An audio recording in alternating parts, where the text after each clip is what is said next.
Rabbi Chassid, the Yankel Boruch Karasik, was a Tomim in Lubavitch. Afterwards, he became the Mashgiach in Niggun in Lubavitch. Later on, when Tevchet Mimi moved to Kremenchuk, Shtedrin, Kharkov, he was from the staff members. Yankel Baruch's younger brother, Blazer Karasik, which was also from the Tmimim in Lubavitch and eventually from the Chassidim in Eretz Yisrael, once described his older brother, Yankel Baruch, his memories that he had from him when he was a little kid. And he writes like this: I remember from my childhood when Yankel Baruch came back home to our shtetl, Lopitzer, from Lubavitch. My brother then was 21 years old. This was the age of being drafted to the army. So each person needed to come and be checked out by a doctor whether he could serve in the army. The time of davening on a Shabbos in the shtibel was 8:30 in the morning. And it will finish 2 hours later, be'erech. So they finished davening, and my brother, Yankel Baruch, still didn't finish. So since I didn't see him for a while, I wanted to wait for him so I could walk home with him after davening. But my father hinted to me that I shouldn't wait for him. I couldn't understand why. So we went home and we sat down for Suda Shabbos. We finished the Suda, and Yankel Baruch was still not with us. So I went out to play with the boys my age, and suddenly I heard a noise. Many kids and even adults are running to the shul to see this wonder. And people were wondering, what is this, Yom Kippur today? Why is he davening so long? He wasn't holding a machzer of Yom Kippur in his hand. Then they saw that he's getting really passionate and really into it to an extent that he couldn't tell that there's a bunch of people standing and watching him. A few people whispered to each other that maybe Rahman al-Atzlan, he went mentally ill. He went crazy. And they were all talking about my older brother, Yankel Baruch. I remember that I ran home and I told my parents about all of this talking and noise, and I started to cry. So my tati and mommy calmed me down and they said, don't worry. The Amaratzim don't understand anything. Yankel Baruch is a great man, and when you will grow up, you will get to know him. That whole entire day, I couldn't leave the house because I was too embarrassed for my friends. Before the evening, Yankel Baruch came home, escorted by tens of kids. Those kids were escorting him as if they were escorting somebody who went mentally ill, chas v'shalom. But Yankel Baruch didn't pay attention to all of that. And he kept davening every day b'arichos, until a short while later, people started to recognize and understand his heilige way of life. And everybody started to respect him a lot. And he became a famous figure in our city. And people started to praise my mother for giving birth to such a child. I also remember that from now on the night of Simchas Torah, after Hakafos, which took not longer than an hour, everybody came home and sat down to eat Sudas Yom Tov. And my brother Yankel Baruch made Kiddush by himself on Mashke. And then he started to sing and dance. And all of his friends who needed to go to the army that year gathered. And he honored them with Mashke. And he started to explain to them what's Torah, what's the Simchas Torah. And the whole entire night, they danced and cried. Until the whole entire shtetl said, until Yankel Baruch came, they didn't know what Simchas Torah is and what Yom Tov is.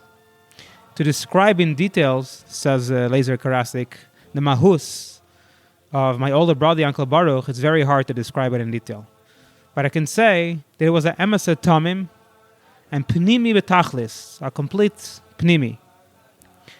And it is not for no reason that is said about him that he was written in a special notepad of the Rebbe Rashab. The Rebbe Rashab had a special notepad that he wrote down over there the names of the best bachim in yeshiva. And the biggest praise for a bacher in Tevchet Mimim was if it was written down in the Rebbe Rashab's notepad. Ad Kan is from the description of Reb Blazer Karasik. The Mashpia, Reb Shalber Zistlin, once related, for Chag HaShavuos Tofrei Samach Beis, I traveled to Lubavitch with my friends, Yankel Baruch Karasik and Avraham Levin. On our way, we came to a certain village, and we noticed a shepherd that took out his flock to the field.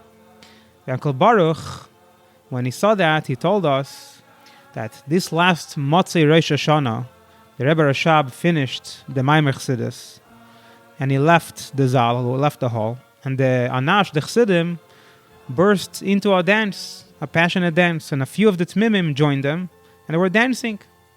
A certain Balabas from Lubavitch screamed at one of the Bachrim, "Why are you going crazy? You're not acting in a derech eretzdike way, like a human is supposed to act. Look how the older people are dancing with derech eretz, like humans. You're dancing too wildly." So there was a Tamim there named Yerachmiel, which was from the Choshevet Tmimim, answer to that Balabas. It says, "Did you ever notice when the animals come back from the field? So the cows walk slowly, step after step, slowly with their cheretz, but the young calves are dancing away. What do you think? It's because the cows are smarter? No, it's simply because the calves have lighter feet."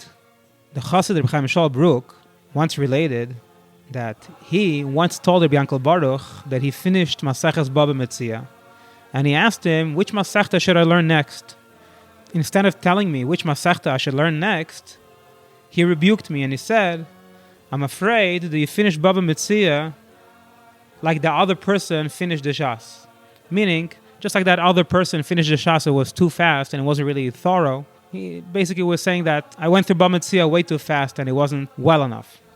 And Yankel Baruch said that they say once a Bacher finished the Shas 7 times. So they asked him, "Why you finished the Shas 7 times? Can you tell us a Psachidosh, a Psavart?" He said, "No." He humbly said, "I don't have anything to say, no." But they begged him until the Bacher said, "Okay, I'll tell you something." The Gemara says, "Chayav Adam l'tayar atzmai b'regel." A person has to make himself tahar by the Shalosh Regalim. So he asked, why does a person have to make himself tahar b'regel? Now he understood the regel means foot, not the Shalosh Regalim. Why does only the foot have to become tahar? Why not the head? And Yankel Baruch was trying to say, you finished Baba Metzia, how well did you understand it? Is it like that Bacher who thought b'regel means the foot? The Talmidim of Yankel Baruch once noticed that he demanded from one of the Talmidim in Torah Tmimim that he should finish davening on time and come to Seder Nigle on time, and he shouldn't daven for longer. And in the same period of time, he told another Bacher that he does have permission to daven long. So the Bachrim asked him, why this Bacher got permission to daven long and come late to Seder, and this Bacher didn't? So Yankel Baruch explained, says the first Bacher made for himself a goal. What was the goal? To be misbayanen, to think over a whole entire mimer by davening. So therefore I could tell him, you don't have to think a whole mimer, just think a part of the mimer so you could be on time for Nigla. But the second Bacher was misbayanen, and he contemplated only on one word. And he was contemplating on that one word from the mimer until we'll fully understand it. So can I possibly tell him to cut that in half? I can't. Reb Shlomo Khan once related that there was a Tamim that would come late to Seder Nigla because he davened barichos, he davened long. Eventually, when he came to the Seder, he learned, but without a lot of chayes. And Yankel Baruch rebuked him that he should change his anhaga, but that didn't help. So Yankel Baruch asked him, since during davening you're misbainen in elikos, so that should have brought that later by Seder Nigla you should learn with a lot of passion, because it's Hashem's Torah. So the Bachor answered jokingly to Yankel Baruch, the lunge that I eat between davening and Seder Nigla makes an interruption and kind of takes away the inspiration from davening. So in the next Purim, by the Fabrengen, Rabbi Yankel Baruch told the Tmimim that the Anhala goes to the Rebbe Rashab to give a report on how the Bachim are doing. And when I quoted to the Rebbe Rashab what this Bachar told me, that the lunge interrupts between the davening and the learning, so the Rebbe Rashab laughed loud, and he said in a sarcastic way, yeah, the mill interrupts. Rabbi Lezer Karasik, his brother, related that Rabbi Yankel Baruch will fast a lot. However, he would finish the fast before Shkia, so he would not actually complete the fast. And once the Rebbe Rashab asked him, why do you not complete the fast? So Rabbi Yankel Baruch answered to the Rebbe Rashab, that's because he doesn't want to feel like a big shot. He doesn't want to feel gaivef on the fact that he fasted. We'll finish off with a Niggun from another Tamim called Yudel Lopitzer, since he's from the same city as the Karasik family, Lopitz. It's Niggun Samaches in Sefer Niggunim.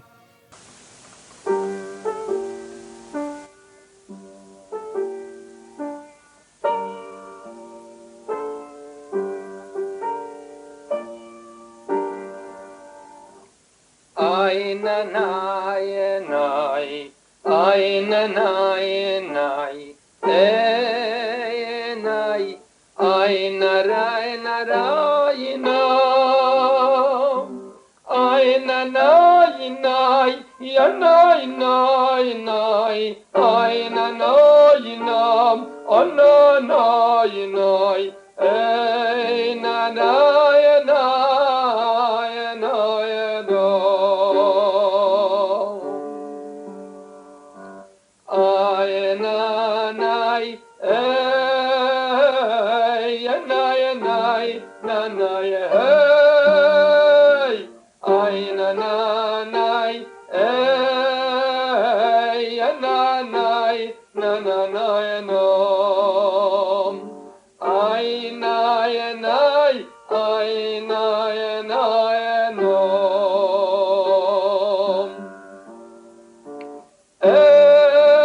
na